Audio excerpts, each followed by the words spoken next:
Buongiorno e benvenuti a questa edizione di Focus TG, come sempre in diretta su Rete Veneta. Apriamo questa edizione con i 20 agenti del reparto mobile di Padova rimasti feriti nella guerriglia di Torino.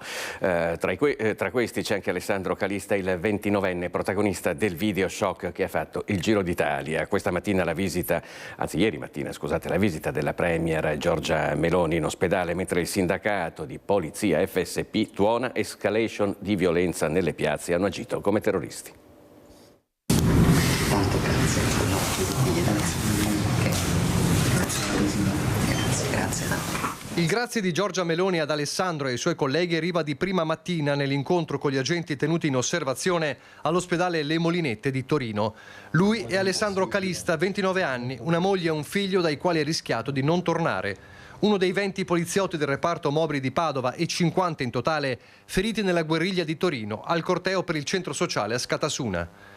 Mi sono ritrovato da solo tra gli incappucciati, ho provato a proteggermi la testa, racconta ancora scioccato. Suo malgrado è diventato il simbolo di una vicenda che ha spinto la stessa Meloni, poco dopo, ad annunciare una riunione nelle prossime ore a Palazzo Chigi per parlare delle minacce all'ordine pubblico e valutare le nuove norme del decreto sicurezza. Le immagini shock della gente accerchiato e picchiato anche a colpi di martello hanno fatto il giro di tutta Italia in poche ore. Non è una protesta, non sono scontri, dice la Premier, si chiama tentato omicidio. Mi aspetto che la magistratura valuti questi episodi per quello che sono, senza esitazioni. Ripristineremo le regole in questo paese. Chi conosce bene quegli agenti, come il sindacato di polizia FSP, non è più disposto a tollerare oltre. Noi come sindacato saremo molto fermi questa volta, cioè non possiamo assolutamente permetterci di usare il sì ma. Il sì ma in questa circostanza non va utilizzato. Qui non c'è niente di democratico che queste persone, anzi mi scuso per definirle persone perché non sono persone, questi sono terroristi e sono soprattutto vigliacchi. Massima solidarietà in queste ore dal presidente della regione, Alberto Stefani. Una vicenda vergognosa, uno a uno questi delinquenti devono essere assicurati alla giustizia. Vicinanza anche dal sindaco di Vicenza e coordinatore della consulta dei comuni capoluogo di provincia di Anci. La violenza non è protesta, dice Giacomo Possamai, quanto accaduto a Torino è gravissimo. E anche se la condanna è bipartisan in queste ore da tutto il mondo politico, il sindacato avverte e si dice pronto a clamorose proteste. Scenderemo in piazza appena qualunque istituzione civile e democratica di questo paese provi in qualche maniera a giustificare il gesto. Non c'è un'ideologia che possa in qualche maniera giustificare l'aggressione di 30 vigliacchi terroristi a carico di una sola persona. Una situazione che il sindacato denuncia da tempo. Una serie di escalation che come sindacato denunciamo da più o meno 1 anno e mezzo, anzi quasi 2, di quello che stanno diventando le nostre piazze, che spesso sono coccolate, spesso sono giustificate, spesso sono sollazzate da determinate parti sociali di questo paese. Ho sentito qualcuno dice uno sparuto numero di facinorosi. Non è uno sparuto numero di facinorosi, cioè attenzione con la narrazione. Ieri sera sono provenuti da tutte quante Europa professionisti del disordine, quelli che ne fanno un lavoro, un mestiere, un'arte, quindi non minimizziamoli. Padova è pronta a riaccogliere i suoi uomini, Alessandro in testa, ma il segretario provinciale dell'FSP non nasconde la sua preoccupazione per l'umore degli agenti ormai al limite. Sono tutti quanti quei colleghi che hanno dei figli a casa, che vogliono tornare dai propri figli, dai propri affetti, dalla propria famiglia e vogliono farlo facendo il loro mestiere, senza negare assolutamente quello che è una democrazia impone, cioè la possibilità di manifestare liberamente, ma quello non è manifestare, cioè lì stiamo parlando di un'altra cosa, lì parliamo di guerriglia urbana, lì chiediamo che i poliziotti siano messi nelle condizioni di poter agire nel bene di tutti, non nel bene del poliziotto stesso che opera. E intanto il poliziotto del secondo reparto mobile di Padova, che avete visto nelle immagini con la Presidente del Consiglio, Giorgia Meloni, è stato dimesso nel corso della serata di ieri. Noi ci colleghiamo in diretta con Padova, dove si trova per noi Valentina Visentin. Buongiorno Valentina. Sì, buongiorno da Padova. È tornato in città Alessandro Calista, il poliziotto ferito durante gli scontri di Torino. 20 giorni di prognosi, le ferite sul corpo, anche però insomma una vicenda difficile da dimenticare. Qui oggi a Padova, tra le altre cose, qui con me c'è il questore Marco Dorisio, si è commemorato l'anniversario della morte di Filippo Raciti, l'agente di polizia morto 19 anni fa durante gli scontri in una partita nel derby Catania-Palermo. E proprio parlando di durante questa commemorazione, il questore di Padova ha detto: quello che è accaduto sabato a Torino poteva essere una tragedia pari a quella accaduta a Filippo Raciti, perché le ferite riportate da Alessandro Calista, il brutale accerchiamento e pestaggio, linciaggio, ha scosso profondamente nell'animo l'opinione pubblica. Tanta la solidarietà. Intanto, signor questore, lei ha sentito Alessandro Calista, come sta? Sì, sono riuscito ieri mattina a contattarlo, era appunto ricoverato lì a Torino, innanzitutto per esprimergli l'affetto, la vicinanza, la solidarietà non solo di tutti i poliziotti della provincia di Padova, ma delle istituzioni, del territorio, dal presidente della provincia, al sindaco, al prefetto, presidente Camera di Commercio, cittadini e comuni. Abbiamo anche, ripeto, il peggio, ha detto, è ormai alle spalle, passato, poi abbiamo anche un po' sdrammatizzato, essendo lui abruzzese, anch'io sono originario della provincia di Chieti, e quindi abbiamo così sorriso e ha detto: noi abruzzesi abbiamo la corazza dura, la maiella, e quindi anche un modo, insomma, per reagire dal punto di vista emotivo a quella che è stato un vero e proprio attacco preordinato, preorganizzato, strutturato e premeditato. Ciò che è stato restituito dalle immagini pesantissime, cruente, di un vero e proprio linciaggio, una persona sola per terra presa a calci, a colpi di martello, le testimonianze stesse degli stessi poliziotti presenti restituiscono non un episodio di guerriglia, di semplice tensione o di frange, ma di un gruppo quasi di 1 migliaio strutturato per colpire chi, indossando l'uniforme, rappresenta lo Stato. Ecco, preoccupa questa violenza sempre più marcata nei confronti degli uomini delle forze dell'ordine durante le manifestazioni.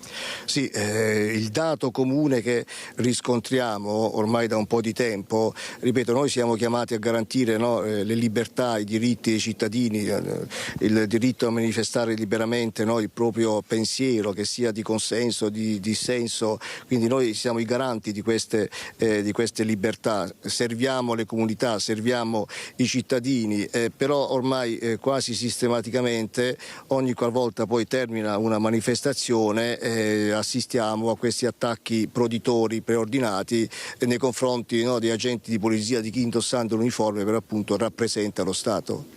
Ecco, avete sentito tanti anche gli attestati di stima, non solo delle istituzioni ma proprio dei cittadini che hanno scritto alla questura di Padova esprimendo affetto e solidarietà sia ad Alessandro Calista ma anche a Lorenzo Virgulto, il collega che ha poi protetto con lo scudo e tratto in salvo Calista. Ma il primo ad essere orgoglioso è papà Gianfranco, che abbiamo raggiunto al telefono. Io restituisco la linea allo studio e vi faccio sentire le parole di papà Gianfranco quando ha visto in televisione quanto stava accadendo al figlio. La linea allo studio.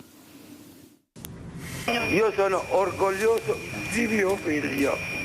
La voce rotta dalla commozione, l'orgoglio di un padre che ha visto in diretta quello che stava accadendo al figlio, circondato e picchiato a Torino nella guerriglia esplosa durante la manifestazione per il centro sociale a Scatassuna. Gianfranco Calista è il papà di Alessandro, il poliziotto del secondo reparto mobile di Padova, ripreso nel video mentre viene assalito dai manifestanti, uno in particolare che lo colpisce con un martello. I genitori che vivono a Pescara si sono accorti di quanto stava accadendo al figlio guardando il telegiornale. Ho visto in diretta, stavo mangiando, quello è successo verso le 7, 19 e 20, 19 e 30. Quando ho visto quel poliziotto, poi non so come è rimasto da solo, mi sa che gli hanno colpito una gamba con una pietra perché c'ha i punti a una gamba. Quando si è alzato, ho visto i capelli che ce l'hanno un po' rasati. Mia moglie stava seduta in poltrona te lo giuro, ho pensato a mio figlio per sentire lui. Gianfranco Calista ha cercato di restare tranquillo, di rassicurare la moglie, ma ha capito subito che quel poliziotto era proprio il figlio Alessandro, che da anni è in forza al reparto mobile di Padova. Il sospiro di sollievo dopo un'ora, quando la compagna di Alessandro ha ricevuto sue notizie dall'ospedale. Dopo una giornata in osservazione alle Molinette di Torino, ieri in serata l'agente Calista è stato dimesso con una prognosi di 20 giorni ed è tornato a Padova. Il tempo anche per una telefonata scherzosa al papà. Lui un po' spiritoso mi ha detto: papà, come stai? Io ho detto: tu come stai, capito? Era un giovane di Bologna in servizio da pochi mesi al comando dei Vigili del Fuoco di Trieste, l'escursionista deceduto ieri travolto dalla valanga Casera Razzo in provincia di Udine. Lo ha reso noto lo stesso comando dei Vigili del Fuoco, esprimendo profondo dolore. Carlo Notari, questo il suo nome, aveva da poco compiuto 29 anni. Tragedia nella località di Casera Razzo, al confine tra Friuli e Veneto. Un vigile del fuoco di 29 anni, Carlo Notari, è morto dopo essere stato travolto da una valanga mentre era in escursione con un'altra persona che ha dato l'allarme. I soccorritori, dopo ore di ricerche, hanno trovato il suo corpo senza vita. Poco dopo le 15 di ieri, la sala operativa del comando dei Vigili del Fuoco di Udine ha ricevuto dalla Sores una richiesta di attivazione per una valanga che sul monte Tiarfin aveva coinvolto una persona tra Casera Razzo e Casera Chiaverin nel comune di Sauris. Immediatamente è partita la macchina dei soccorsi con 6 operatori specializzati, neve e ghiaccio, provenienti dalla sede centrale e dal distaccamento di Tolmezzo. Sono stati inoltre richiesti ulteriori operatori, 3 dal comando dei Vigili del Fuoco di Pordenone e 7 dal comando di Belluno. Oltre al personale specializzato nel soccorso su neve e ghiaccio, è stato attivato l'elicottero Drago del reparto volo dei Vigili del Fuoco di Venezia, che con più rotazioni ha trasportato in quota gli operatori neve e ghiaccio del comando di Udine e le unità cinofile del soccorso alpino. Sul posto ha operato anche il personale della Guardia di Finanza insieme ai volontari del soccorso alpino. Alle 18 circa il corpo di Carlo Notari, vigile del fuoco in servizio a Trieste, originario dell'Emilia-Romagna, è stato ritrovato privo di vita dalle squadre di soccorso e sono iniziate le operazioni di recupero. Allora parliamo del caso dell'ingegnere Antonio Menegon. Ricorderete le sue battaglie contro l'utilizzo degli autovelox, gli abusi nell'utilizzo degli autovelox e poi anche la sua scomparsa all'inizio di quest'anno. Ebbene, Antonio Menegon è adesso in collegamento in diretta con noi da Rosà con Vanessa Banzato. Buongiorno Vanessa.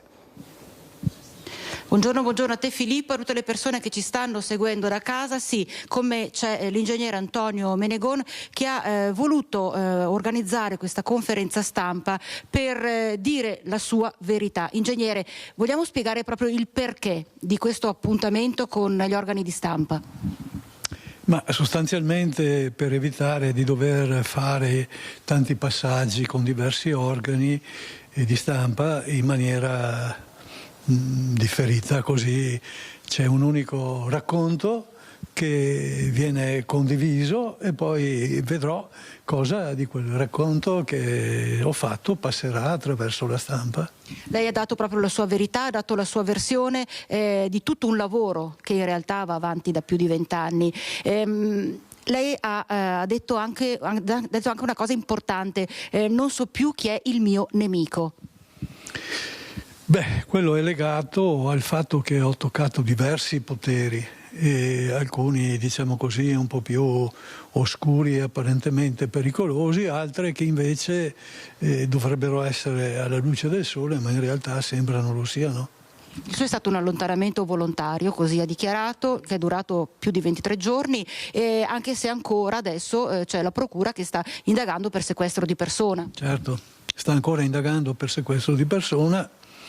E poi chiuderanno prima o dopo l'inchiesta, perché in realtà non è che io sia stato sequestrato da nessuno, insomma, no, però quando si apre un procedimento poi segue una sua prassi organizzativa, insomma. Sono stati sequestrati tutti i suoi dispositivi elettronici, il telefonino, tablet, computer.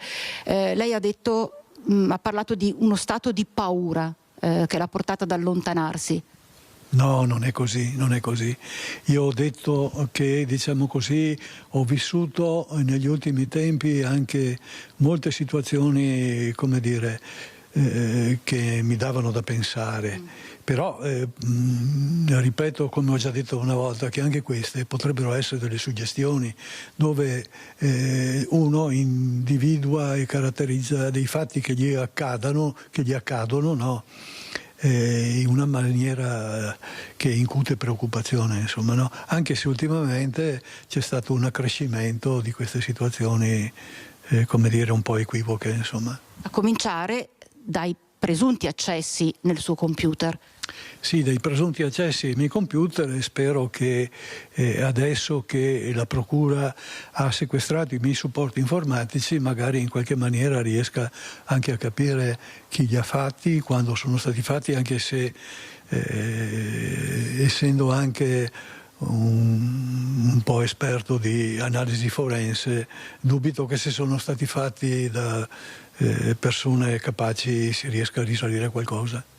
La sua battaglia che ha portato avanti per anni, si diceva, contro soprattutto i velox irregolari.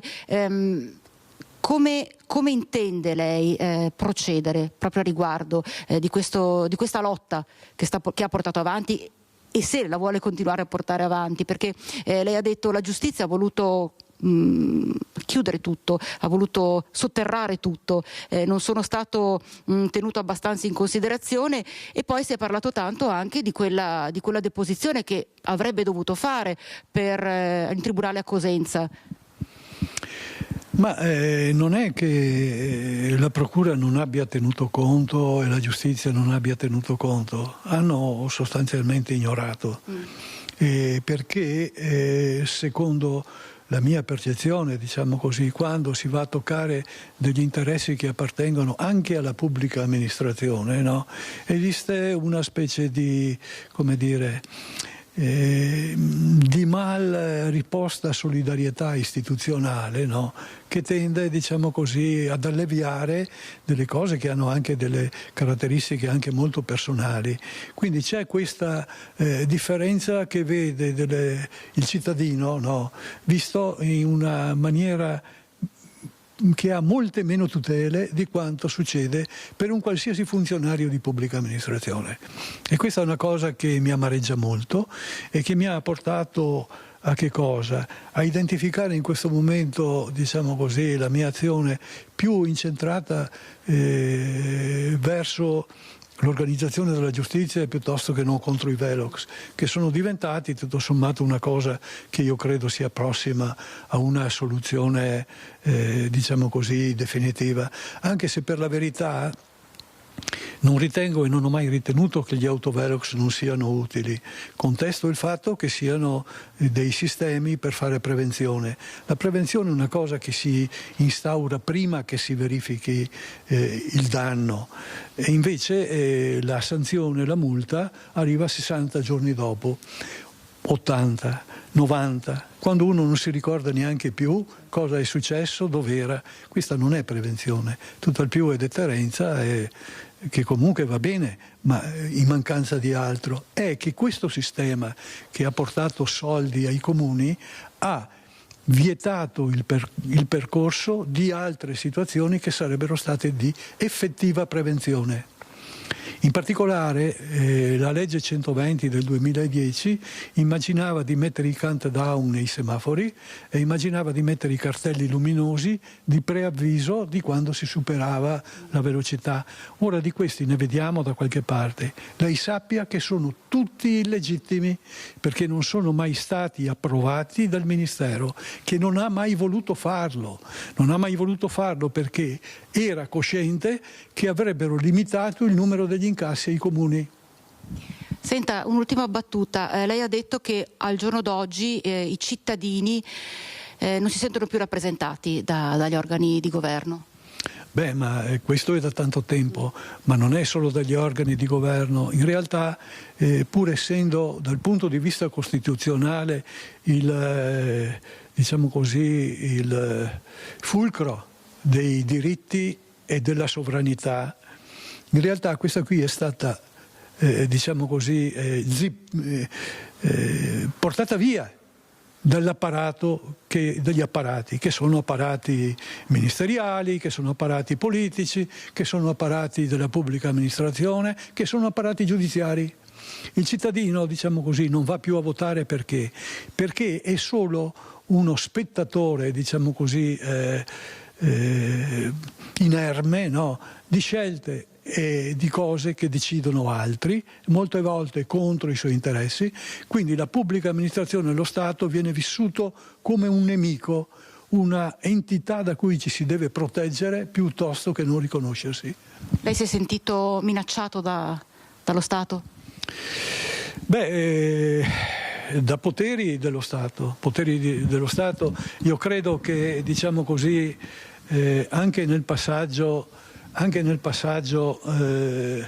tra molte delle vicende che mi sono occorse anche sotto il profilo giudiziario, ci sia alla fine un suggeritore, qualcuno che è in grado di indirizzare, di condizionare, Guardi, io ho avuto in questi 20 anni a che fare con forse una decina di giudici e con 7-8 procuratori della Repubblica e ho colto, diciamo così, come dire, reiterata violazione dei codici, almeno così la ritengo, insomma, no, dei codici di procedura penale, che non trova nessun'altra spiegazione se non nel fatto che ci sia una preclusione di indirizzo negativa nei miei confronti. A volte dico che sono diventato il cospito della giustizia, cioè un'entità in cui viene riconosciuta come una persona pericolosa, che è una cosa che viola il principio della tassatività dell'azione penale, dove la singola persona deve essere perseguita per fatti reali di violazione di legge. Insomma, sentito queste le parole dell'ingegnere Antonio Menegon, che ha voluto proprio rendere pubbliche tutte le sue dichiarazioni in merito al lavoro che ha portato avanti per anni.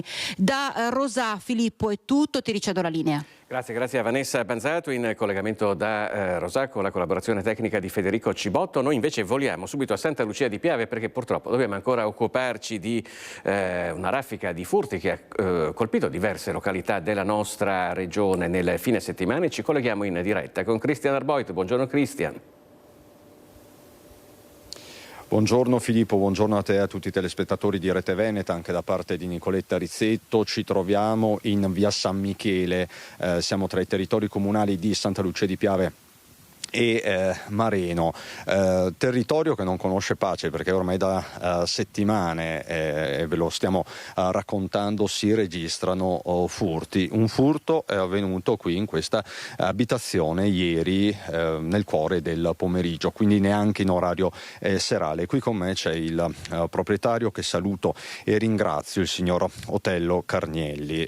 Otello, buongiorno, che cos'è successo ieri? Lei come se ne è accorto? Ieri pomeriggio io sono uscito verso le 3 e sono ritornato a casa verso le 18:15, 18:30 e ho trovato la finestra spaccata, tutti i vetri per terra e ho guardato e sono entrati i ladri praticamente. Prima hanno tentato di forzare il portoncino, ma il portoncino non sono riusciti ad aprirlo e hanno spaccato la lastra e poi sono entrati e hanno fatto disastro perché hanno ribaltato tutto, tutte la sala da pranzo che ho, i cassetti, la cucina, il cucinino, tutto hanno rovistato dappertutto e poi sono saliti sopra in camera, hanno aperto una porta che dava su un sottoscala che era chiusa a chiave,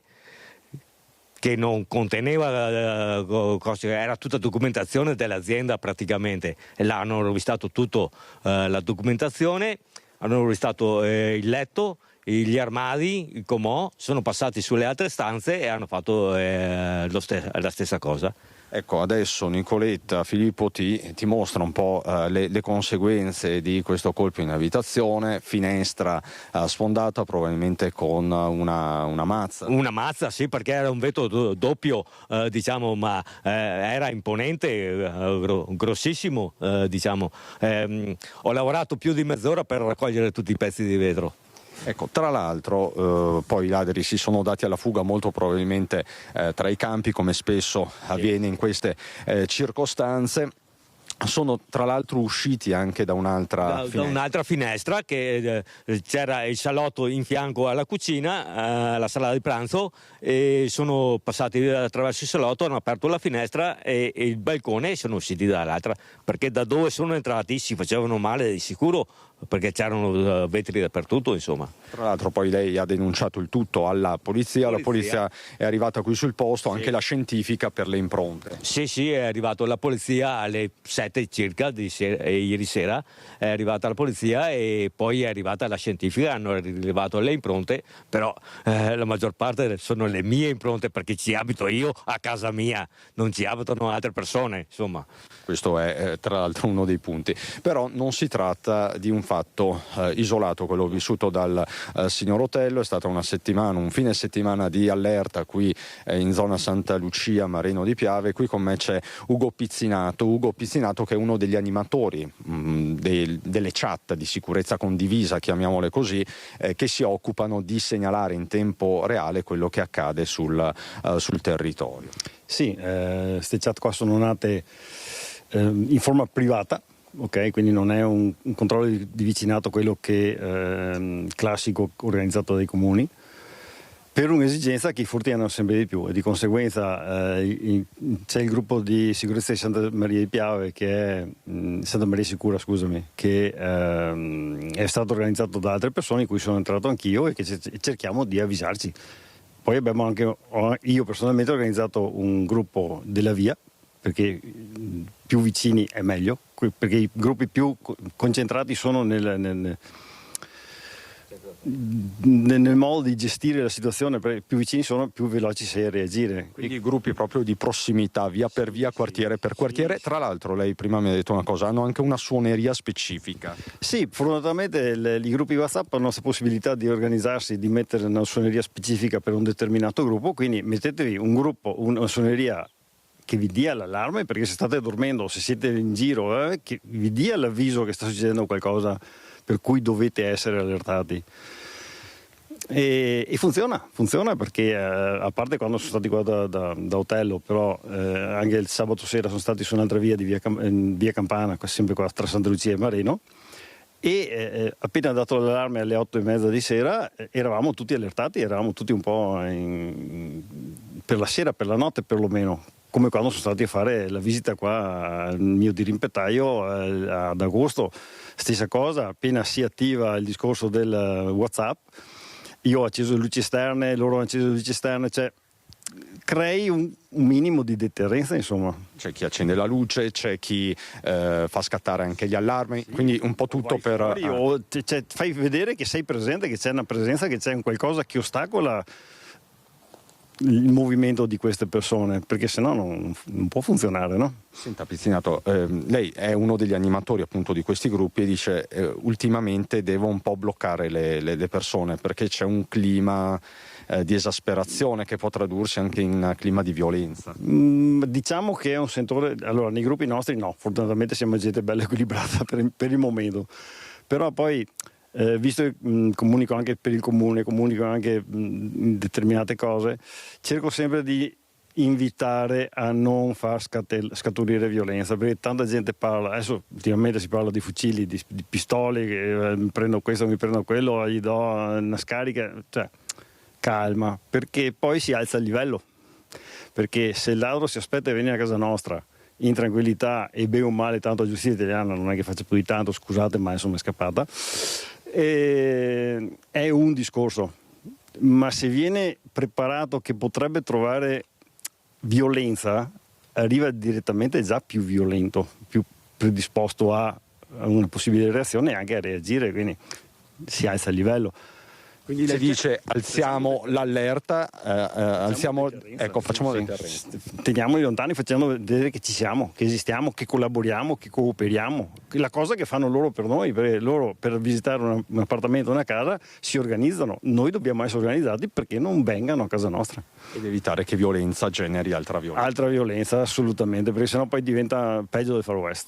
Quindi il suo un appello all'allerta e allo stesso tempo alla responsabilità di tutti. Esattamente, che è la stessa cosa che sta facendo, come ti dicevo prima, Christian Manasdem, che sta portando un'attenzione sulla situazione anche delle istituzioni per dare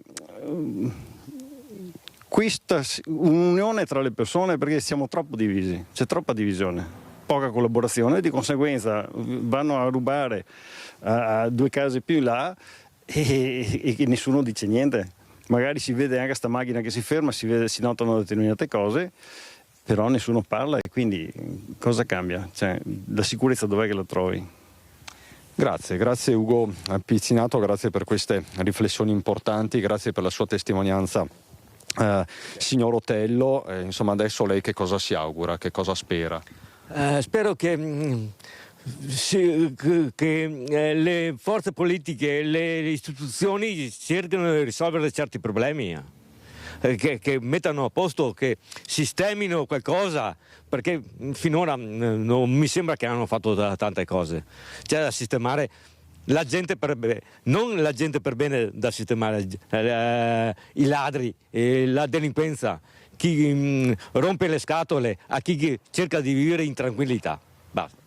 Grazie signor Otello, grazie Ugo, tutto per il momento da via San Michele. Filippo, con Nicoletta Rizzetto ti restituisco la linea. E grazie a Christian Arboit in collegamento in diretta da Santa Lucia di Piave. Noi ci spostiamo a Padova per un episodio di violenza che si è verificato in stazione dopo una lite per motivi banali. Un 35enne senegalese ha colpito con calci e pugni una donna italiana. L'uomo, irregolare in Italia e senza fissa dimora, è stato arrestato.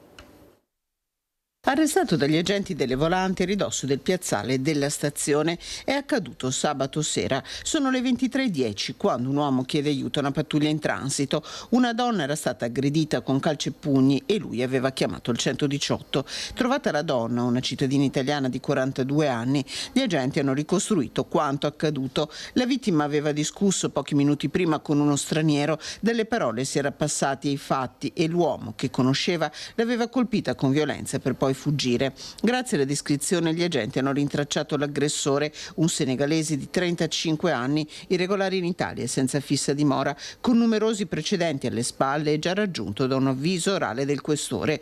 Nonostante la reazione violenta del 35enne, che ha ferito 3 agenti, l'uomo è stato bloccato e caricato nell'auto di servizio che ha danneggiato colpendola con calci al finestrino. Per il senegalese è scattato l'arresto, avviata anche la procedura di allontanamento dall'Italia con collocamento a un CPR. Continuiamo a parlare di furti, siamo stati poco fa a Santa Lucia di Piave con Christian Arboit, adesso ci spostiamo dalla provincia di Treviso a quella di Vicenza, andiamo a Valdagno dove c'è Marta Zatta perché anche lì insomma ci si sono verificati problemi, non è vero Marta? Sì, buongiorno Filippo, buongiorno ai nostri telespettatori. Esatto, sono stati messi a segno ben 3 furti nella zona di Valdagno. Prima nel centro dove sono stati rubati gioielli d'oro, il bottino è ancora in fase di quantificazione, poi anche nella frazione di Piana, precisamente in via Chiesa. Qui 2 colpi nel giro di poche ore. Il primo appunto non è stato rubato nulla, però diciamo che i ladri o il ladro, adesso bisogna capire le indagini dei carabinieri, hanno forzato una finestra e si sono introdotti all'interno della camera da letto mettendo completamente tutto a soqquadro, ma qui sono stati messi in fuga dall'allarme. Invece nel secondo caso sono riusciti a rubare diversi gioielli in oro, anche in questo caso il bottino è in fase di quantificazione. Io sono in compagnia della vice sindaca di Valdagno, Alessandra Finato. Vice sindaca, noi abbiamo sentito anche un po' i pareri dei residenti della zona e si dicono preoccupati perché non sono i primi episodi che accadono in quella zona.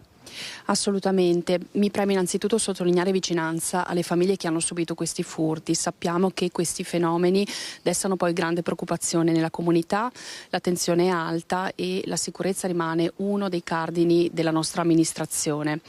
Siamo in contatto con diversi quartieri, anche perché come amministrazione incontriamo frequentemente sia i coordinatori che i vice coordinatori dei vari controlli di vicinato, sia costituiti che costituenti, proprio allo scopo di condividere e anche continuare a formarsi insieme alle forze dell'ordine.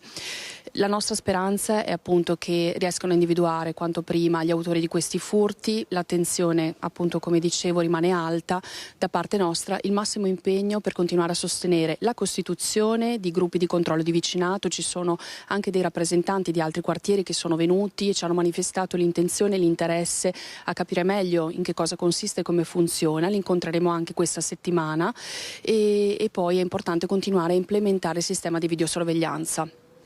Ecco, si parlava anche di un uomo a bordo di uno scooter, con i residenti dicevano con un casco rosso, quindi diciamo che c'è anche massima attenzione da parte dei residenti, quindi possiamo anche tranquillizzare dicendo che comunque il comune c'è, il comune insomma è pronto ad intervenire. Assolutamente, queste informazioni sono fondamentali, i cittadini giocano un ruolo fondamentale anche nel supportare le forze dell'ordine, continuando anche a chiamare puntualmente quando ci sono individui sospetti o circostanze particolari.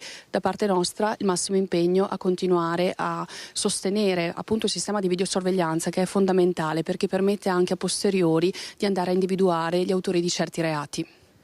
Ecco, noi ovviamente vi forniremo tutti i dettagli su questa vicenda. Io ringrazio la vice sindaca di essere stata con noi. Per il momento da Valdagno è tutto, ti restituisco la linea. Grazie a Marta Zatta in collegamento in diretta da Valdagno con la collaborazione tecnica di Andrea Benetti. Ora parliamo della morte in carcere di Matteo Ghirardello di Romano De Zelino, che rappresenta un giallo per il suo legale che non crede al suicidio.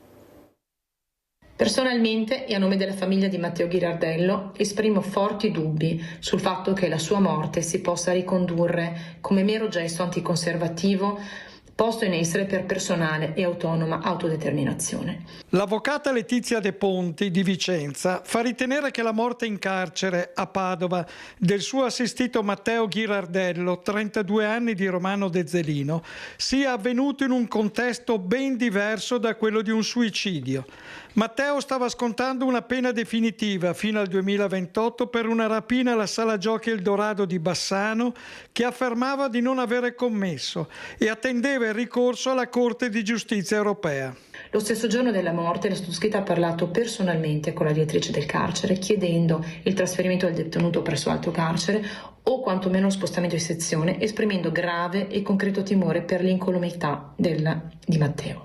Il giovane, padre di un bambino, era terrorizzato. Avevo parlato la mattina con lui e mi aveva spiegato di essere in pericolo di vita per un debito contratto con altro detenuto da lui definito pericoloso.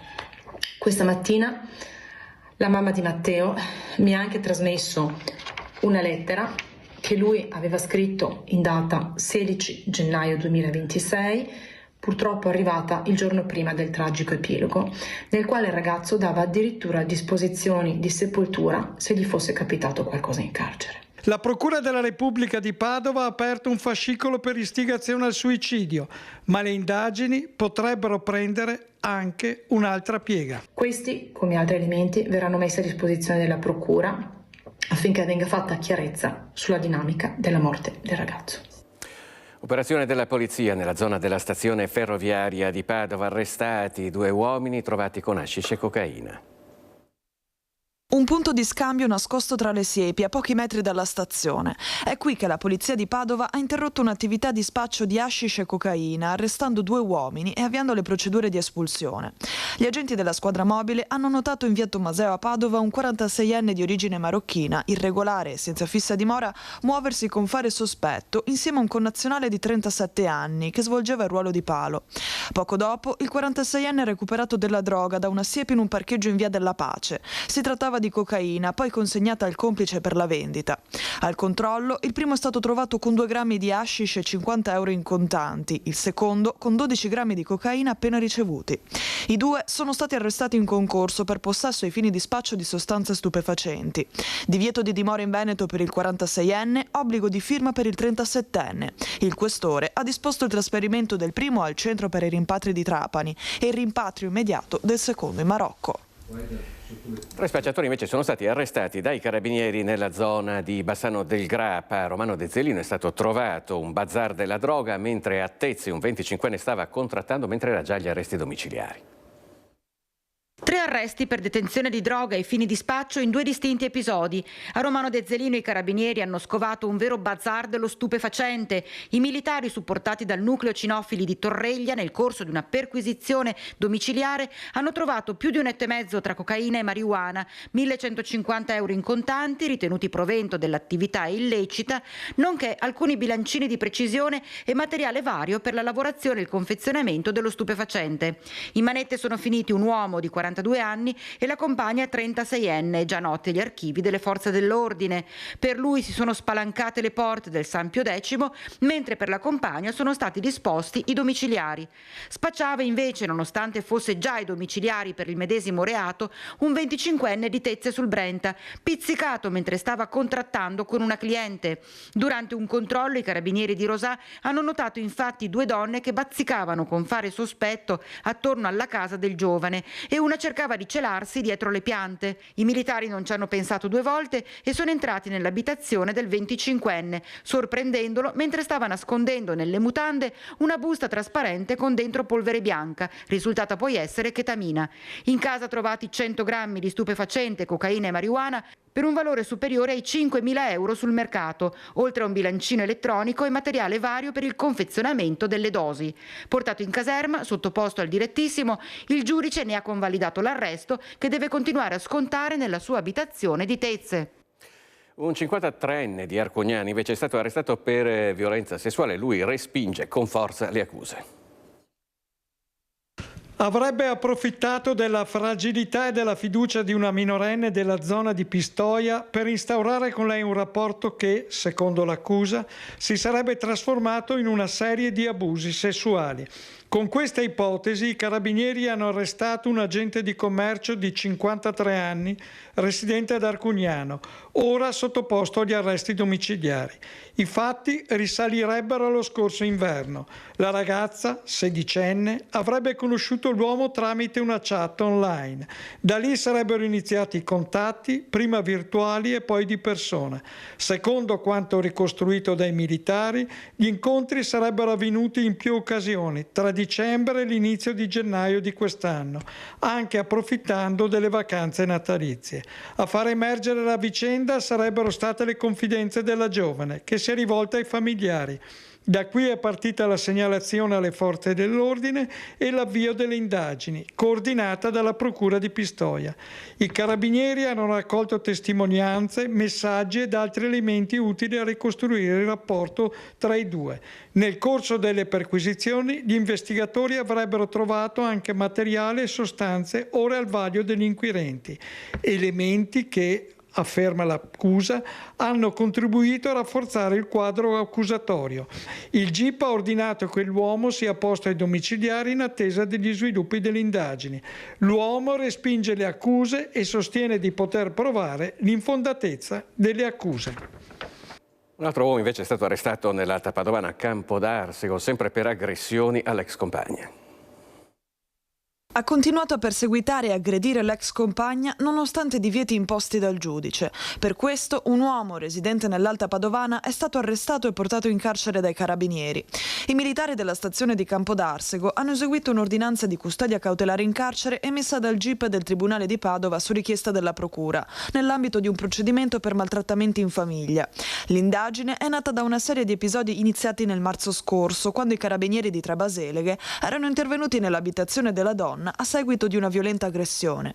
In quell'occasione l'uomo era stato denunciato e nel mese di agosto era stato sottoposto al divieto di avvicinamento alla vittima e ai luoghi da lei frequentati, oltre al divieto di dimora nel comune dell'ex compagna, misure che però non lo hanno fermato. Qualche settimana fa, durante un controllo del territorio in zona Stanga a Padova, i carabinieri hanno assistito a una lite in strada in via Venezia.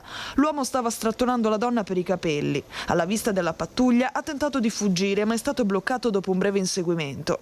Dopo una prima disposizione degli arresti domiciliari, la procura ha chiesto l'inasprimento della misura. L'uomo è stato quindi rintracciato e trasferito nel carcere Due Palazzi di Padova. Invece un braccialetto elettronico è stato disposto per un 38enne veneziano che l'ex compagna ha denunciato ai carabinieri di Bibione per continui atti persecutori. Siamo in provincia di Venezia, si parla addirittura di 200 messaggi in una notte, pedinamenti, minacce di morte. È arrivato a inviare all'ex compagna anche 200 messaggi in una sola notte, il 38enne di San Michele al Tagliamento, a cui il Tribunale di Pordenone ha ora imposto non solo di non avvicinarsi alla donna, ma anche di indossare il braccialetto elettronico. A eseguire l'ordinanza di misura cautelare sono stati i carabinieri di Bibbione su delega del GIP di Pordenone, che nei confronti dell'uomo ha disposto il divieto di avvicinamento ai luoghi frequentati dalla vittima delle continue persecuzioni. E così pure il divieto di comunicazione in qualsiasi forma, oltre, come detto, all'applicazione del braccialetto elettronico per verificare l'effettivo rispetto delle misure contenute nell'ordinanza.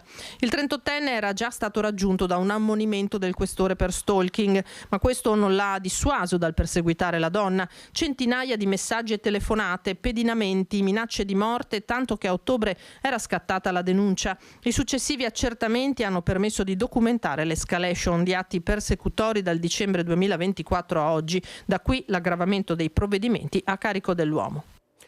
Legionella, controlli precauzionali in 2 scuole dell'infanzia di Noventa Vicentina. Comune e dirigenza scolastica tranquillizzano, nessun contagio e nessun rischio. È stato attivato un protocollo di sicurezza e di interventi sugli impianti. Nell'ambito delle periodiche verifiche effettuate su tutti gli edifici scolastici riguardanti le tubazioni e la rete idrica, sono state segnalate alcune criticità in 2 scuole dell'infanzia di Noventa Vicentina, la 2 giugno e la Papa Giovanni XXIII. In particolare sarebbero emersi valori relativi ad alcuni parametri in specifiche tubazioni che potrebbero favorire il formarsi di legionella. È quanto si legge dalla comunicazione diffusa dal Comune e dalla dirigenza scolastica del comprensivo Fogazzaro, che precisano e rassicurano che tali rilievi non indicano la presenza del batterio, ma rappresentano esclusivamente una potenziale condizione di rischio.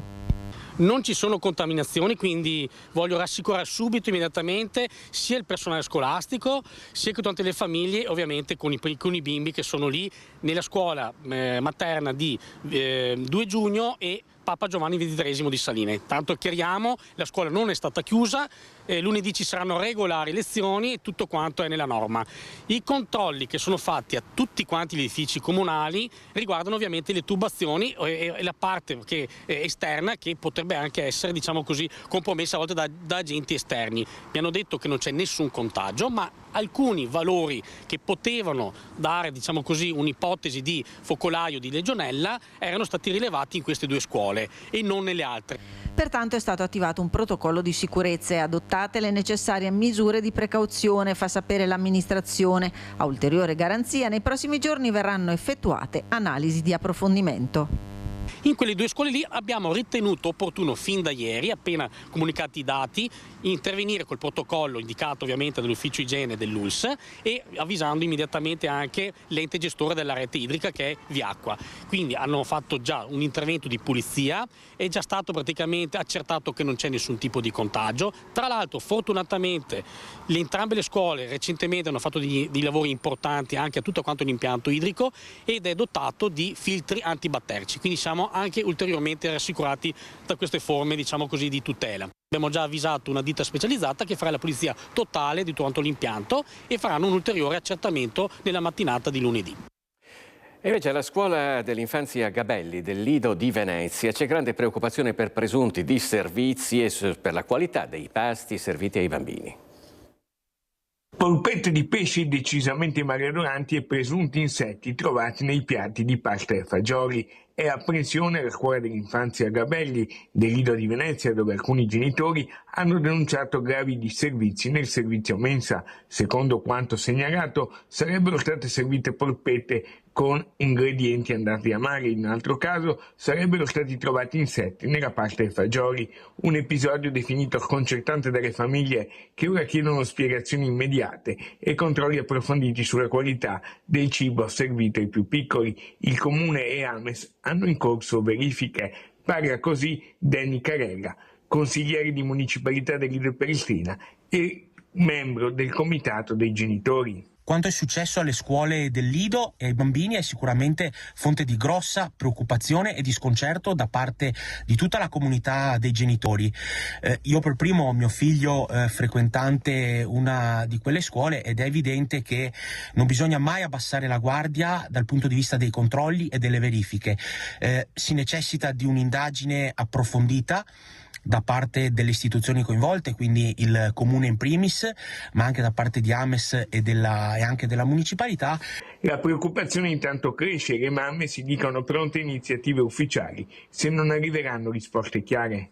Un plauso anche va fatto però alle maestre e alle ausiliarie che sono sapute intervenire immediatamente per limitare i danni, quindi a loro va anche il nostro ringraziamento come genitori. Però adesso le istituzioni intervengano assolutamente, perché una cosa del genere comunque non può passare in fanteria. Cresce il fenomeno delle baby gang, in aumento anche sono i maltrattamenti in famiglia e i minori con disturbi psichici. E l'allarme è lanciato all'inaugurazione dell'anno giudiziario a Venezia e non sono gli unici dati a preoccupare.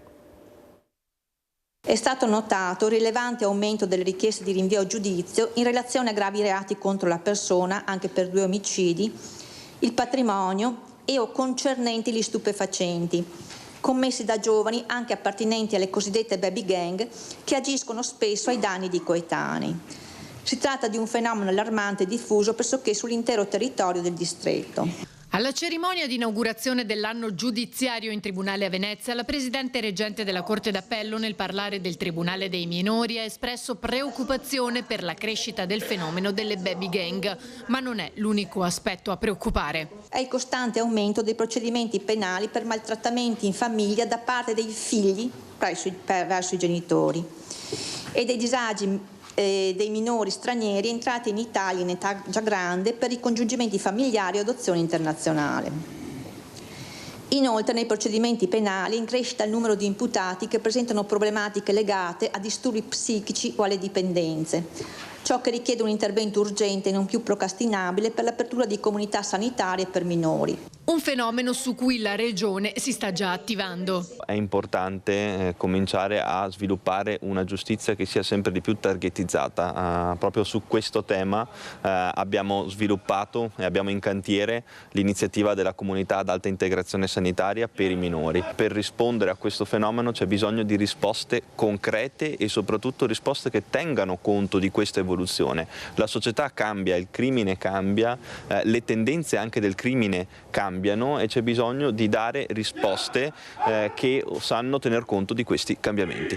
Ma se il fenomeno delle baby gang è in crescita, la presenza della criminalità organizzata sul territorio veneto è costante, ha evidenziato il procuratore generale di Venezia. La presenza del fenomeno della criminalità organizzata di cui l'articolo 416 bis Codice Penale.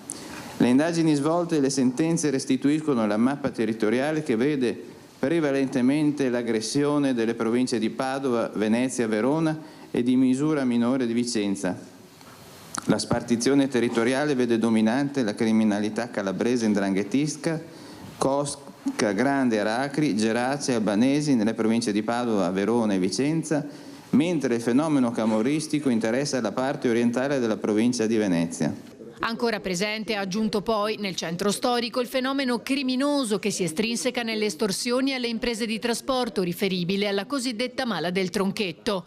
Ma la cerimonia dell'anno giudiziario è stata anche l'occasione per denunciare ancora una volta la carenza d'organico e non solo, e fare infine un appunto sulla riforma della giustizia. Siamo diventati il fanalino di coda. Una volta era un onore lavorare in tribunale alla Procura della Repubblica, adesso è diventato, diciamo, il luogo di rifugio di coloro che scappano anche dalla regione, dagli ospedali dove facevano gli inservienti, non sanno nemmeno accendere un computer e le nostre piante organiche così, fatto un bel maquillage, no? Sembra che ci sia minor vacanza di organico e invece semplicemente è coperto con persone non formate, quindi ci obbligano, evviva la digitalizzazione della giustizia, ma non ci date i computer, non ci date la rete, non ci date il personale specializzato e formato. La separazione delle carriere, l'istituzione di un doppio consiglio della magistratura e l'istituzione dell'alta corte, oltre che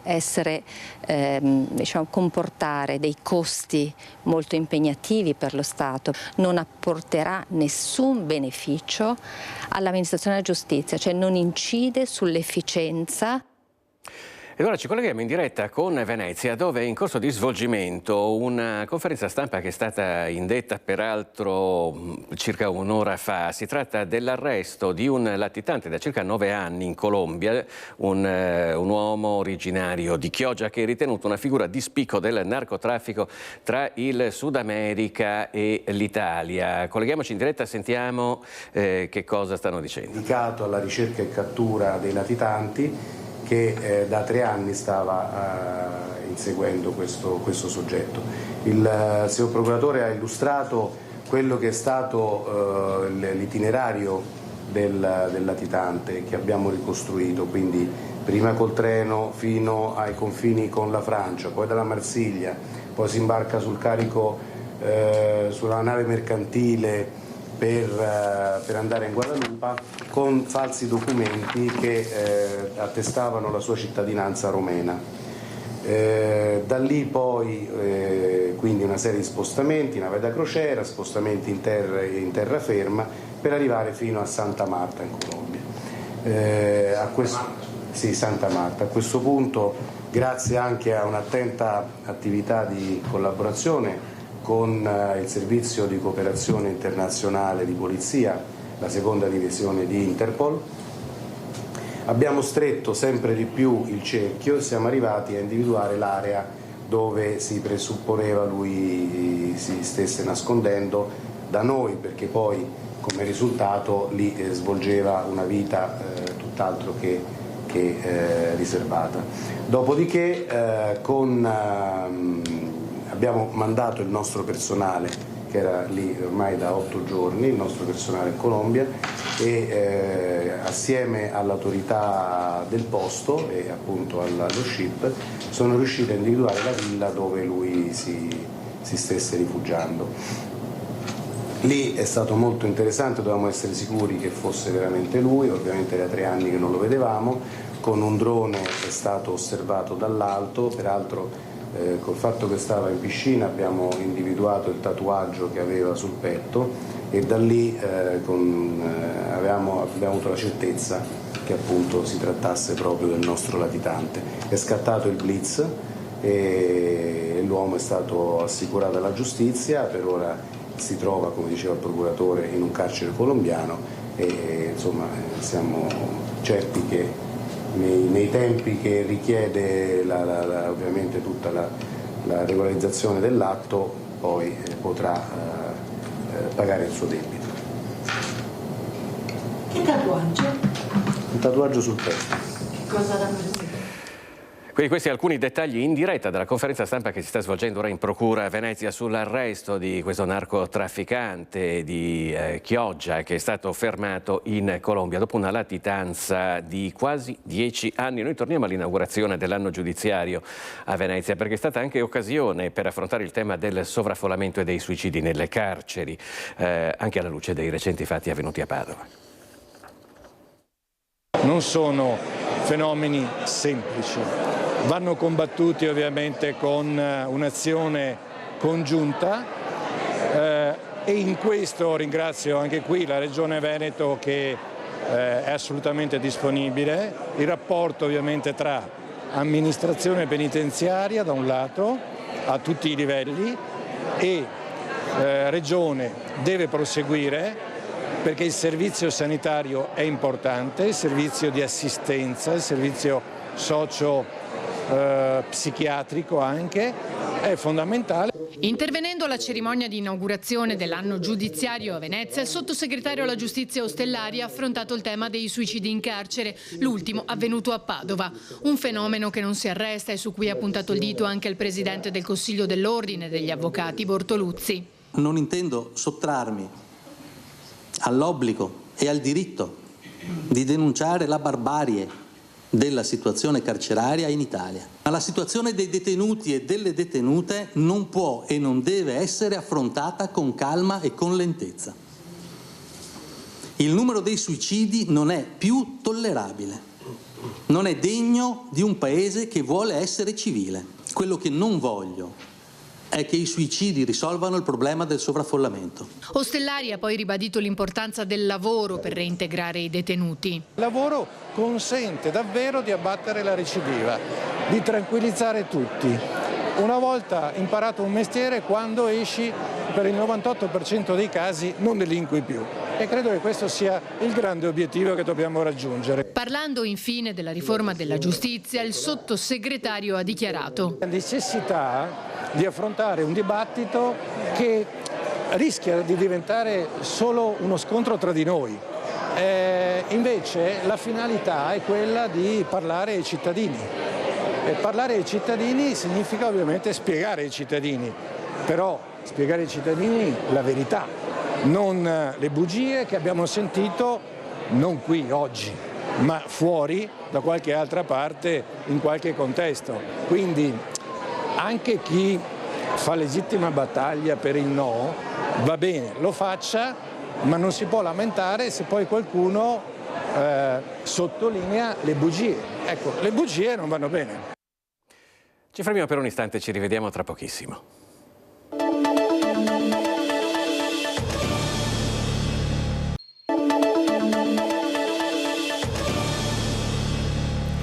Ben ritrovati in diretta con Focus TG. Ora parliamo del tradizionale ritrovo della politica veneta organizzato come ogni anno dall'ex presidente del Consiglio regionale Clodovaldo Ruffato, che in occasione della Magna Porcazio richiama politici di tutta la regione. Questo è stato il primo anno del dopo Zaia. Giuro che non mi ero accorto, non avevo pensato di questo, cosa posso disporre? Che non me ne frega niente. Il tocco frizzante alla giornata, anche se detto con fare sornione, lo mette Giancarlo Galan al suo arrivo. Tabaro nero, sorriso smagliante, cerca di non commentare, ma poi lui, che è il passato remoto di Palazzo Balbi, sgancia il suo giudizio sul passato prossimo e sul presente della regione. Se lei mi chiede se vedo una differenza fra Cindy Crawford e Elle Macpherson, ecco, posso parlare a lungo perché sono cose interessanti, belle da vedere. Qui cosa vuol che mi interessi? Non ho votato. Non ha votato la regionale? No. Se avessi votato... No, non ho votato per quello, perché non... avrei dato un voto a Bui perché mi è simpatico. L'ex Doge tra i protagonisti della 32esima edizione della Magna Porcazio, l'appuntamento annuale organizzato in un ristorante di Campo San Martino dall'ex presidente del Consiglio regionale Clodovaldo Ruffato. Posso dire che abbiamo il numero legale tra scaduti, o vecchi e nuovi consiglieri regionali, possiamo fare un consiglio regionale perché abbiamo già raggiunto e superato il numero legale. Anni di politica bipartisan riuniti attorno ad un tavolo per omaggiare la tradizione contadina del maiale. Si sa che il cibo unisce e il convivio contribuisce a tracciare nuove alleanze e rafforzare vecchie amicizie al di là degli schieramenti politici. Ma la parte da leone la fanno ancora una volta i protagonisti di un passato che sembra lontano ma che ancora dice la sua sugli equilibri del centrodestra e nemmeno velatamente risparmia fondi all'era Zaia appena conclusa. Galan, seduto allo stesso tavolo, ritrova il suo ex assessore Renato Chisso, pronto a benedire il nuovo governatore Alberto Stefani. È un libro bianco dove si può scrivere di tutto, bellissimo, bellissima. È una liberazione. È una liberazione da 15 anni di imperio. E Stefani e tutta la squadra sono persone importanti che possono riprendere il cammino del Veneto, far sì che il Veneto riprenda il cammino. Tra un riso al tastasale e un assaggio di Martondè, inevitabili amarcord che vanno da destra a sinistra. Qui si mischiano i partiti, le idee politiche, ma quello è il bello, cioè che si discute anche fra, diciamo, chi ha idee diverse e si cerca di lavorare per il bene collettivo della gente. Dal comunista Pette No all'europarlamentare della Lega Toni Darè, seduto vicino Roberto Marcato, arrivano i neoassessori regionali Elisa Venturini e Dario Bond. Il clima è sempre bello, sempre lo stesso, ci si ritrova in un momento dove in qualche maniera si fa festa, ma nello stesso tempo c'è tanta solidarietà sotto e quindi la voglia comunque di poter contribuire. Tanta tradizione, c'è tanta cultura veneta, c'è tanta voglia di stare insieme e c'è anche un buon mangiare veneto ed è una sorta di tributo all'agricoltura della nostra grande regione. Sfilano consiglieri regionali, provinciali, sindaci, nutrita la presenza dei leghisti, si vede Enoch Soranzo per Fratelli d'Italia, Mirko Patron per Forza Italia, mancano i big Flavio Tosi e Luca De Carlo. Tra battute e pacche sulle spalle il tempo per la beneficenza con il ricavato della giornata devoluto alla città della Speranza. Dunque tanti politici veneti presenti a Campo San Martino, tra goliardia, battute ma anche riflessioni sul futuro della politica nella nostra regione. La bocca piena. Spero che si mangi e basta, visto che ho già parlato anche troppo anche negli ultimi giorni, quindi oggi mi prendo una pausa culinaria e ringrazio Baldo per l'invito. Penso ci sia la massima consapevolezza che far politica e avere le idee e forse averle chiare è un po' difficile, quindi noi siamo qua per schiarirle magari a qualcun altro. Goliardia tra leghisti ed ex leghisti, Roberto Marcato, Maurizio Conte, Luciano Sandonà, ospiti della Magna Porcazio, sembrano dimenticare i pensieri e la fase storica che sta attraversando il Carroccio, tutti insieme allo stesso tavolo con un altro ex leghista, Gian Antonio Darè, che viste le recenti vicende del generale Vannacci si sente un po' un profeta inascoltato. Portare a destra un movimento come la Lega secondo me era sbagliato, mi pare che i tempi mi stiano dando ragione. Nemo profeta in patria. No, è una soddisfazione, ma è una cattiva soddisfazione, perché si poteva fare meglio subito, non ha portato niente, anzi adesso andrà a pescare nel bacino della Lega per fare una sua rete, diciamo, organizzativa sul territorio nazionale e noi gli abbiamo dato l'occasione per farlo. Molti anche i sindaci leghisti presenti e arrivati da tutta la regione. È l'occasione per vedere tanti ex colleghi, ma anche colleghi attuali, sindaci, amministratori del Veneto, quindi è un momento di ritrovo che non serve solamente per scambiarci le idee o confrontarci su vari temi politici, ma anche per un ritrovo tra amici dopo aver vissuto un periodo intenso all'interno del Consiglio regionale. Diventa innanzitutto un momento conviviale per ritrovarsi, poi in fondo al di là dello schieramento, dell'appartenenza, lavoriamo tutti per il bene del territorio e quindi non c'è meglio occasione. La compagine leghista di sicuro la più nutrita, seguita da Forza Italia, meno i volti di Fratelli d'Italia rispetto alle precedenti edizioni della Magna Porcazio. Non manca nemmeno l'ala degli indipendentisti veneti. Sono indefessamente impegnato sul mio punto e quindi non mollo. Adesso per aggirare una sentenza inconsulta, e non a caso dico così, della Corte Costituzionale, ho lanciato un'idea che ha destabilizzato e destabilizzerà non solo il Veneto, nel senso della politica veneta, ma anche Roma, con la fusione del Veneto e Friuli, e la porteremo al risultato. E l'ex consigliere regionale Gio Formaggio, che è seduto a Palazzo Ferrofini nella passata legislatura con Fratelli d'Italia, pare intenzionato a muoversi verso il nuovo progetto politico del generale Roberto Vannacci. Una voce insistente che corre nei corridoi della politica veneta. Dopo la mancata elezione alle regionali di novembre, Gioe Formaggio, esponente di Fratelli d'Italia, vive una fase di riflessione.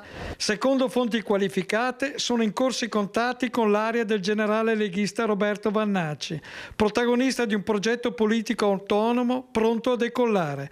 Nessuna ufficialità, ma una voce forte che scuote la politica vicentina. Arrigo Abalti, commentatore della politica locale, analizza che quella che riguarda Gio Formaggio è interessantissima perché tutto il suo racconto all'interno del suo impegno in Fratelli d'Italia si sposa molto con il racconto di Vannacci. Allora, se è vero che Vannacci sta facendo il suo partito, se è vero che si sta muovendo molto anche sul territorio veneto, potrebbe essere vera la voce che gira insistentemente in questi giorni riguardo a un approdo di Gio all'interno del gruppo di Vannacci. Del resto, dopo le regionali, Formaggio non si è fatto più vedere nelle sedi di Fratelli d'Italia, deluso dal comportamento di tanti colleghi, e il messaggio politico del generale Vannacci coincide con lo stile diretto e identitario di Formaggio.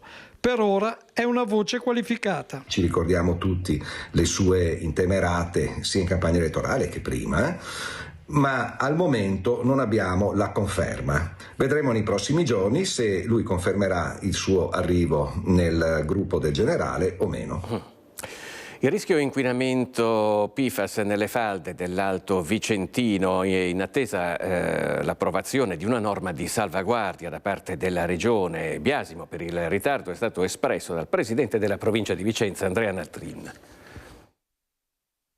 Io credo che la Regione come la provincia ha tutto l'interesse a tutelare la salute dei cittadini e lo sta facendo. Mi chiedo come mai le aree di salvaguardia arrivino così tardi e a ridosso di un caso specifico come la Silva. Forse sarebbe stato utile provvederci prima, così come è utile in questo momento affrontare un problema che è da anni, da decenni che ci portiamo dietro, che è quello che una città importante come Duoville non abbia ancora l'acquedotto. Su questo mi sento di potermi spendere a fianco del sindaco che dopo anni, dopo tante amministrazioni, finalmente sta affrontando seriamente questo problema. Non si placano dunque le polemiche a seguito del ritardo della perimetrazione delle aree di salvaguardia delle falde in capo alla Regione Veneto. La discussione di una mozione presentata in Consiglio regionale dall'opposizione prevista giovedì scorso è stata rinviata. Se ne riparlerà teoricamente tra 10 giorni. Un documento che una volta approvato sarebbe dirimente nell'iter di approvazione dell'ampliamento dell'area di stoccaggio rifiuti chiesta dalla Silva di Montecchio Precalcino alla provincia. Il pressing sull'ente per sospendere la pratica è forte anche da parte di cittadini e comitati. La provincia di Vicenza non solo a slogan, non solo urlando, ma tutela la salute dei cittadini e dell'acqua pubblica da anni, essendo presente in tribunale contro la Miteni, coordinando i sindaci sui PFBA. Come è utile ribadire anche al signore dei comitati che urlava che noi abbiamo ricevuto sempre tutti i comitati quando ci sono presentati, quando la provincia era aperta, perché si presentavano in altre giornate, non era possibile farlo, anche quando non previsto come in conferenza dei servizi. Quindi siamo qua per essere a fianco dei cittadini e ora rinvieremo le osservazioni al Comune di Montecchio Precalcino affinché tragga le sue deduzioni. Chiesa di Brendola, l'opera incompiuta più grande d'Italia, verso la messa in sicurezza grazie a 520.000 euro stanziati dal Ministero della Cultura. Dopo 100 anni di attesa, la risposta al territorio per la valorizzazione della chiesa incompiuta di Brendola. Il Consiglio Superiore dei Beni Culturali ha infatti autorizzato un finanziamento pari a 120.000 euro destinato agli interventi di messa in sicurezza, recupero e valorizzazione dell'incompiuta. A renderlo noto è il deputato Silvio Giovine, che ha seguito l'iter interlocutorio insieme al sindaco. Il progetto di messa in sicurezza che servirà a rendere fruibile questa chiesa come rovina per eventi, manifestazioni, essere affittata per varie sfilate o convegni, in modo da farla vivere la cittadinanza e mantenere il ricordo storico di quei nostri cittadini che in anni difficili del dopoguerra hanno messo tutti i propri averi per costruire quella che doveva essere il Duomo di Brendola. Si tratta di uno dei simboli più importanti dell'area berica e l'opera incompiuta più grande e misteriosa d'Italia, la cui costruzione iniziò nel 1932, mai portata a termine. È stata riconosciuta edificio di interesse storico-artistico con decreto del 2009. Ad oggi versa in condizioni critiche e necessita di un intervento di messa in sicurezza. Il progetto, elaborato dal Comune di Brendola in collaborazione con l'Università UAV di Venezia e con il supporto della Sovrintendenza di Verona, Rovigo e Vicenza, mira a conservare le caratteristiche di rovina dell'edificio, trasformandolo in uno spazio pubblico multifunzionale. Il costo complessivo stimato dell'intero intervento è pari a circa 3 milioni di euro. Adesso proseguiremo appunto grazie a questi finanziamenti con l'opera che è già in stato avanzato di progettazione esecutiva e dopodiché contiamo di fare iniziare i lavori verso intorno al 2027. Ultima pagina, andiamo a Venezia dove è iniziato da sabato il Carnevale e gli alberghi del centro storico sono vicini al tutto esaurito con prenotazioni fino alla metà di questo mese. Al via il Carnevale di Venezia 2026 con il pienone negli hotel del centro storico. La manifestazione si conferma così fortemente attrattiva per i turisti stranieri ma anche per i nostri connazionali. I dati sono molto interessanti e parte così con il botto e il piede giusto il nuovo mandato dell'Associazione Veneziana Albergatori guidato dal nuovo presidente Antonio Vianello, che ha già dimostrato grandi qualità e compattezza all'insegna della collegialità, e il direttore Daniele Minotto che spiega. Con il Carnevale stiamo vedendo già nel primo weekend, che di solito non è con una grandissima affluenza, un numero importante di presenze, dove chi organizza feste in maschera raggiunge già il tutto esaurito. In molti casi arriviamo verso l'80% in questo momento. Poi all'ultimo momento siamo abituati che arrivano delle prenotazioni, quindi sicuramente supereremo l'80%. È interessante vedere che abbiamo comunque un buon ritorno di statunitensi, dove specie nelle principali categorie di 4 e di 5 stelle, e un buon ritorno degli italiani che raggiungono un 20%, che è sopra la media annuale. Quindi il Carnevale è attrattivo nella città d'arte anche per i nostri connazionali. Benefici arriveranno non solo per le strutture in laguna ma anche per quelle in terraferma, con l'effetto anche qui delle Olimpiadi invernali di Milano Cortina. Nell'area di Mestre e anche in alcune strutture di Venezia vediamo anche una presenza infrasettimanale che tendenzialmente è bassa, intorno al 50-60%, un pochino più alta proprio in concomitanza con la fase di apertura delle Olimpiadi invernali di Milano Cortina. Quindi poi andremo verso quello che è il terzo weekend, che è quello dove davvero stiamo quasi già arrivando a tutto esaurito, perché coincide anche con il sabato, con il San Valentino. Quindi un Carnevale positivo e delle previsioni che vediamo su un arco di 90 giorni che ci danno un'idea di un 2026 che può darci delle belle sorprese e avvicinarsi sicuramente a quello che è stato l'anno record del 2024. Ci fermiamo per un istante e ci rivediamo tra pochissimo.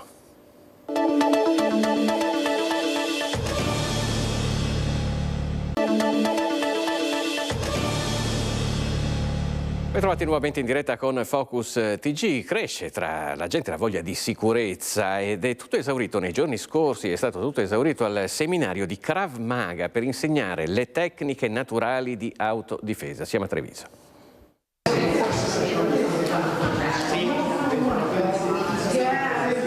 Questa è una lezione col maestro Moshe David Katz, che è uno dei 5 più grandi maestri al mondo. È una lezione interessante perché il suo Krav Maga lo definisce il Krav Maga perfetto per le persone imperfette. Quindi non è un Krav Maga per persone muscolose, con precedenti arti marziali nelle ossa, nei muscoli, ma è per l'impiegato, l'impiegata, la studentessa, l'anziano anche, no? Che non hanno una massa muscolare, non hanno un grande allenamento, ma hanno la necessità di difendersi o almeno di avere la consapevolezza che possono farlo. In tempi come questi, dove le aggressioni si moltiplicano e il senso di insicurezza impera, imparare qualche tecnica per difendersi non può che essere d'aiuto, non certo per contrastare persone armate magari di pistola, ma per un senso di maggior consapevolezza del pericolo, come della possibilità di fuggire indenni da una situazione a rischio usando tecniche naturali. Sfrutta i movimenti naturali del corpo, ad esempio se una persona, anche un bambino, uno fa così, si ripara con le braccia, è un movimento istintivo che lui educa, quindi parte del movimento istintivo lo educa e lo trasforma in una difesa efficace e efficiente. A Treviso 20 fortunati, tra cui 2 gemelli arrivati dalla Puglia, hanno potuto sperimentare la tecnica originale israeliana in un seminario condotto dal gran maestro Moshe David Katz e organizzato da ICMET presso la scuola Danza Insieme. Il motto che accompagna i fondatori è Walk in Peace, ovvero camminare in pace. In 3 giorni, per 8 ore al giorno, si possono imparare le tecniche di sopravvivenza. C'è tanta violenza al giorno d'oggi. Qui insegniamo prima di tutto la consapevolezza e cerchiamo di capire che la sfida del mondo è proprio questa. Pregare per la pace, ma allo stesso tempo essere preparati al fatto che il male abita l'uomo e possiamo incontrarlo sul nostro cammino. Essere donne in questo tempo spesso confuso e violento non aiuta. Ecco perché c'è necessità di acquisire sicurezza fisica, ma anche psicologica. Ovviamente io, in quanto donna, sento ancora di più questa cosa, visto il periodo molto triste che sta vivendo la popolazione femminile, è veramente sotto attacco, quindi penso sia fondamentale sapersi difendere senza diventare aggressivi ovviamente, però nel momento in cui si riceve magari un'aggressione sapere istintivamente cosa fare per poter finalmente camminare in pace, che è il motto del Krav Maga di Hikmet, che è l'associazione che abbiamo contribuito a fondare. E altri corsi arriveranno perché Hikmet intende espandersi per regalare ai trevigiani altre possibilità per non soccombere. Ci saranno degli incontri trimestrali che faranno parte di un progetto molto più ampio legato alla città di Treviso e che ci stiamo impegnando a portare, di cui molto presto parleremo. Avvia il percorso partecipato per il Parco Agropaesaggistico del Basso Isonzo. Martedì incontro pubblico a Padova per definire regole, funzioni e futuro dell'area verde. Entra nel vivo il percorso che porterà alla nascita del Parco Agropaesaggistico del Basso Isonzo, uno dei più ampi polmoni verdi di Padova, con un incontro pubblico aperto a tutta la cittadinanza. L'appuntamento è fissato per domani dalle 18 alle 19:30 nell'aula magna dell'Istituto Tecnico Duca degli Abruzzi.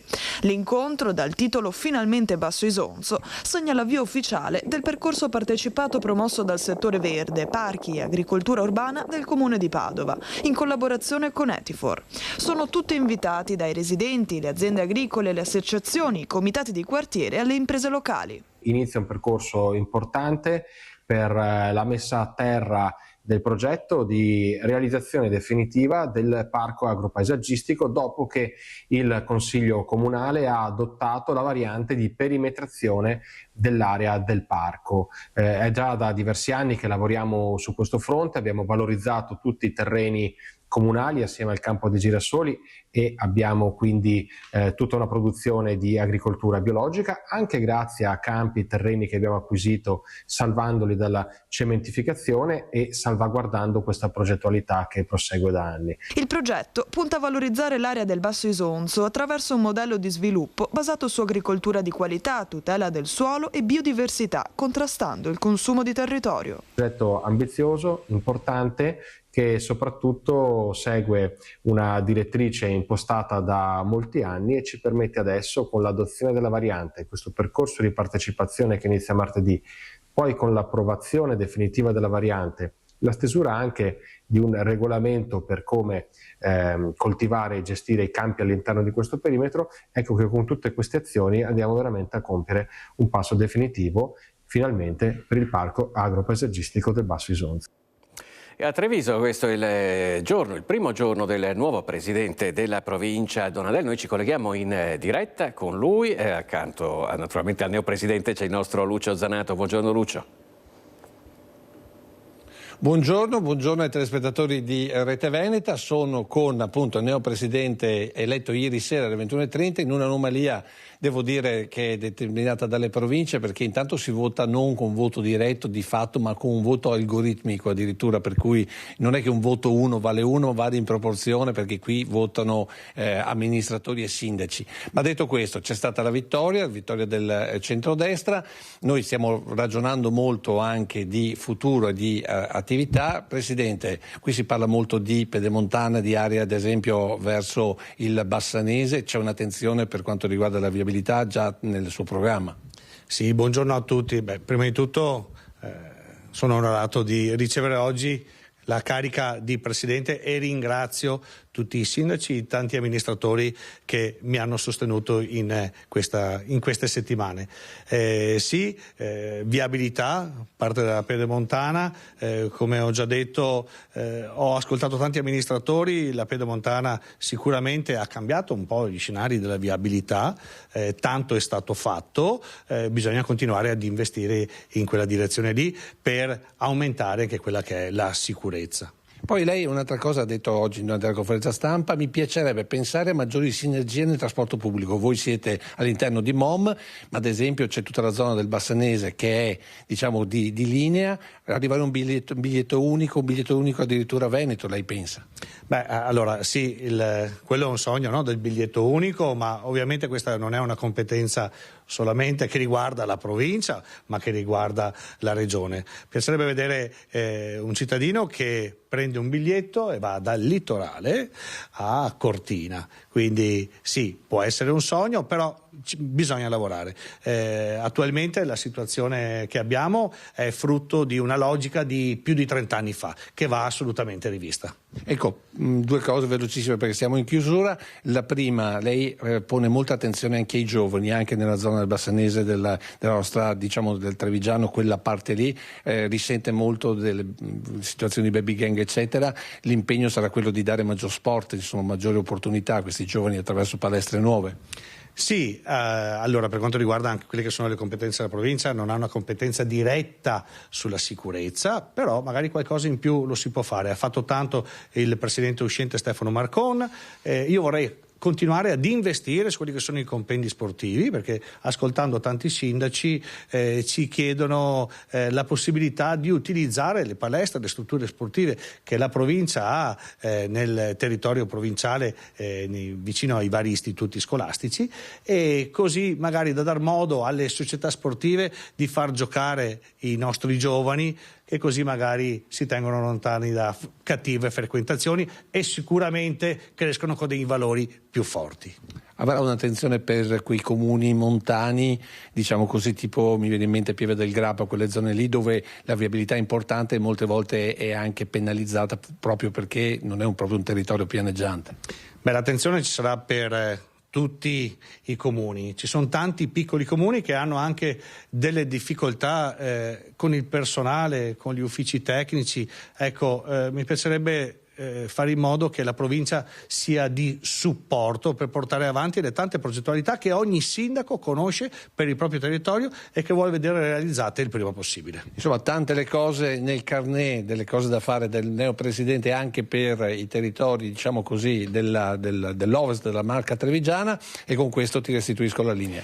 Grazie a Lucio Zanato e naturalmente un bocca al lupo e buon lavoro al neopresidente della provincia di Treviso Marco Donadel. Noi siamo proprio in chiusura di questa edizione del nostro telegiornale. Vi ricordo i prossimi appuntamenti con l'informazione di Rete Veneta a partire dalle 18:50 con il telegiornale di Bassano del Grappa, quindi il telegiornale di Vicenza e poi la sera appuntamento come sempre in diretta con il nostro talk show Focus. Ringraziamo anche Francesca Pezzo e Tommaso Migotti che hanno curato la regia di questa edizione e vi auguriamo un buon proseguimento di giornata.